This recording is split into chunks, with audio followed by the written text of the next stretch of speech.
জাকাত 1 টাকাও বাকি রাখি নাই। হজ করছি 4 বার, উমরা করছি 20 বার, তাবলীগে চিল্লা লাগাইছি, এসব টাকা খরচ করছি আল্লাহ, মোটা মোটা খরচ, দান দান যা করা সব করছি। উদয়পুরের হাটের সবচেয়ে বড় গরুটা কুরবানি কইরা খাওয়ার জন্য মাত্র 5 কেজি রেখে সব কিছু করে দিয়েছি। কর আর খরচ কেমন? খরচ তো সুন্দর করছি, এতটা পানি কোন জায়গাতে তুই কৃষি চাকরি করতি, চাকরি অনেক জায়গা করতাম, বেতন কয় টাকা? আমাকে 25,000 টাকা।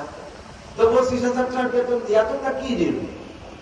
এই টাকা কোন জায়গা পানি? ছেলে একটা ইনকাম সোর্স, রাস্তায় দাঁড়ায় ট্রাকের সাথে মুসাফিরে পকেটে তুলা। এলজিডিতে চাকরি করছি, সেটেলমেন্টে চাকরি করছি, ও জায়গা ভিন্ন একটা হাদিয়া আছে।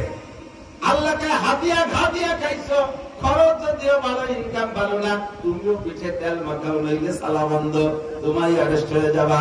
দোস্তরে মিন আইনা কাসাবা ফিমা আনফাকা, প্রত্যেকে কামাই করেছো, কোথায় খরচ করেছো, জবাব দেওয়া লাগবে কি লাগবে না? কার জন্য কামাই করেন, কার জন্য কামাই করেন, আর কার জন্য রেখে যান? অনেকে আছে আন্তর্জাতিক খ্যাতি সম্পন্ন কিরপিন, সারা জীবন কামাই করে ভালো একটা লুঙ্গি কিনে ভরে না, আছে না? সারা জীবন কামাই করে ভালো একটা মাছ কিনে খায় না, হাটে যায়, বাজারে যায়, তোমার বেলা ডুবে ডুবে, ওই সময় সব ভালো মাছ কেনা বেচা করে, তরকারি যায়, ওই সময় হাট পুরোনোর মতো যা বাড়ে তাই তুলে নিয়ে আসে, পয়সা খরচ হওয়ার বাড়িতে আগাটা ভালো মাল কিনতে যায় না, জীবনে ভালো একটা খাটে ঘুমায় না, ভালো একটা বিছনার চাদর বিছাইয়া শোয় না, ভালো একটা ল্যাব পোশাকের মধ্যে শোয় না, এমন একটা ল্যাব বাপেরা বলে পাইছে, তার মধ্যে ব্যাগের মধ্যে হয়ে গেছে ল্যাব, দুটো শরীর শরীর ডুব দিলি, সেদিন আকাশে একদম জায়গায় জায়গায় খবু খাবলা, ওই রকম তার মধ্যে ছাগলের গন্ধ, এর মধ্যে জীবনটা কাটাইয়া 10 বিঘে 20 বিঘে জমি করে চলে গেলে, না দিলে 1 টাকা যাকাত, না দিলে কুরবানি, না করলে হজ আর উমরা, না জীবনে পেটে কিছু দিলে, শেখ সাদি রহমাতুল্লাহ আলাইহি বলেন, নেকবত তাকে খুদ্দ কেস, বদবত তাকে মুর্দ হেস। ও আন্তর্জাতিক খ্যাতি সম্পন্ন কিরপিন, ভাগ্যবান ওই লোকটা যে কোরআন করে খেয়ে গেল আর আল্লাহর রাস্তায় দান করে গেল, ওইটা হলো ভাগ্যবান। আর বদবত তাকে মুর্দ হেস, আর কপালগুলো সে সারা জীবন ধরে রক্ত পানি করে কামাই করলো, কিন্তু খেয়েও গেল না, আর সব দুনিয়ায় রেখে গেল। মরার 4 দিন পরের থেকে দেখবা শিয়াল কুত্তর কামড়া কামড়ি কারে ঠিক না? মিনাই লাগতে সবা ফিমা আনফাকা। 4 নম্বর হলো এই যে সবচাইতে বড় কঠিন, মাযা আমিলা বিমা আলিমা। হে মাওলানা নাসির, সারা জীবন কিতাবাদি পড়ে কতটুকু আমল করেছো? মাওলানা হাফিজুর রহমান, সারা জীবন কিতাবাদি পড়ে কতটুকু আমল করেছো? হে শ্রোতা বিন্দু, তোমরা বক্তাদের কাছ থেকে কোনো কিছু জানতে বাকি রাখো নাই। 10 বছর 20 বছর এই ময়দানে বসবাস শুনতেছেন, আশেপাশে 10টা 20টা মাহফিল শোনেন, সারা বাংলাদেশের সব বক্তারা যা জানে, প্রত্যেক শ্রোতা তাই জানে, বক্তারা যার যার এলেমের মালিক, আর আপনারা 10-20 জন বক্তাদের বয়ান শুনতে শুনতে সব শিখে ফেলাইছেন।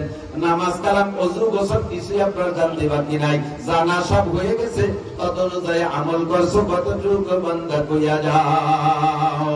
4টি ইমিগ্রেশন হবে, সিদ্দিকা আয়েশা বলেন, ওগো নবী, এই 4 প্রশ্নের জবাব দিয়ে তো আটকে যাবো, দিতে পারবো না, বিনা হিসাবে পার হওয়ার কোন ব্যবস্থা আছে কিনা আপনারাও সাক্ষী দেন। যদি বিনা হিসাবে পার হওয়ার কোন ব্যবস্থা থাকে, সেইটা ভালো কিনা, দরকার আছে না নাই? আমি কি বলবো, বিনা হিসাবে সহজে বিনা হিসাবে পার হবেন, 4 ইমিগ্রেশনে আটকা খাবেন না, 4টে চেকপোস্টে ধরা খাবেন না, এমন একটা আমল আমার কাছে জানা আছে। সিদ্দিকা আয়েশা নবীর কাছ থেকে শুনে নিয়েছেন, আমি কি আমলটার কথা বলবো? বললে কি নিতে রাজি আছেন?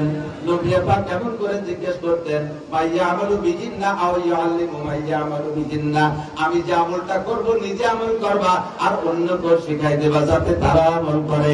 এই কথাটা নিজে আমল করবেন। আর এক যখন বিশেষ করে চার দোকানে যখন বসেন, আমাদের দেশে চার দোকান তো যথেষ্ট আছে আলহামদুলিল্লাহ, চার দোকানের নাম রাখছে আমি মিনি সংসদ ভবন। ওই জায়গা বলছে রাজনীতি যা আলোচনা হয়, ডক্টর ইউনূস বা আগের সরকাররা যারা ছিল, ভবিষ্যতে যারা আসবে, তারা ওই চার দোকানের পরামর্শ অনুযায়ী দেশ চালায়। এমন বাগা বাগা পণ্ডিত ওই জায়গা, কৃষির মন্ত্রী, মন্ত্রীকে সমালোচনা করে, প্রেসিডেন্ট প্রধানমন্ত্রী, 3 বুদ্ধিজীবী বলছে হাসিনের কোনো বুদ্ধি নেই। আর খালেদা জিয়াতে ইয়ারি মূর্খ, লেখাপড়া জানে না, 7.5 পাস, আর এই 7 নুসু। 3 নেতার 3 সমালোচনা, তোরা 3 জন কি এরকম, আমি ভ্যান চালাই, ও কোদাল কোবায় আর ও মাছ বেছে, 3 পণ্ডিত বলছে রাজা বাচ্চা সবল হবে না। এই ছাত্রটাকে বলছে পচা রাজনীতিবাদ, আজকে থেকে আমলটার কথা আলোচনা ওখানে করবো। রাজি আছেন ইনশাআল্লাহ?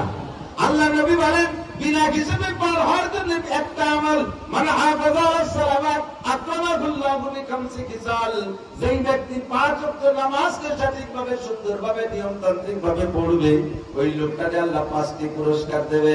জোরে বলেন কয়টি? বহুবার শুনেছেন, মুখস্থ হয়ে গেছে, এখন আর শুনতে ভালো